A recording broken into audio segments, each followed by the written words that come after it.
ஒரு நாள் அடையாள வேலைநிறுத்தமும் 3/3/2024 அன்று ஒரு நாள் மாநிலம் தழுவிய உண்ணாவிரத போராட்டத்தையும் நடத்தினோம்.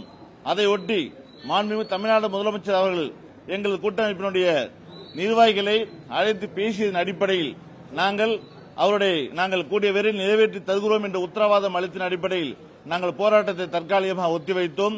தற்பொழுது இந்த 4 அமைச்சர்கள் கொண்ட குழு எங்களை பேச்சுவார்த்தைக்கு அழைத்துக்கின்ற காரணத்தினால் மீண்டும் பிரதானமான கோரிக்கையை நாங்கள் பங்களிப்பு ஓய்வூதிய திட்டத்தை ரத்து செய்துவிட்டு பழைய ஓய்வூதிய திட்டத்தை அமல்படுத்த வேண்டும் என்ற கோரிக்கையை நாங்கள் முன்வைக்கின்றோம். ஏன் இந்த குழுவை நாங்கள் வாபஸ் பெற வேண்டும், கலைக்க வேண்டும் என்று கேட்கின்றோம் என்றால் 28/2/2016 அன்று முன்னாள் முதல்வர் மரியாதைக்குரிய அம்மையாருடைய ஆட்சியில் இதேபோல ஓய்வு பெற்ற IAS அதிகாரி சாந்தாசீல நாயர் தலைமையில் ஒரு குழு அமைக்கப்பட்டது.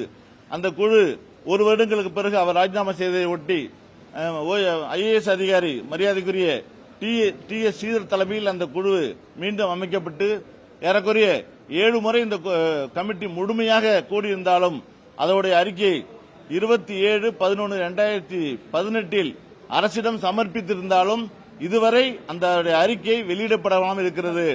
ஆகவே மீண்டும் ஒரு குழு அமைத்து அதை காலம் கடத்த வேண்டாம், ஒரே வரியில் பழைய ஓய்வூதிய திட்டத்தை அமுல்படுத்துகிறோம் என்று அரசு கூறும் என்று நாங்கள் எதிர்பார்க்கின்றோம் என்ற செய்தியை நாங்கள் அழுத்தம் திருத்தமாக இந்த அமைச்சர்கள் குழுவில் நாங்கள் முன்வைத்திருக்கின்றோம்.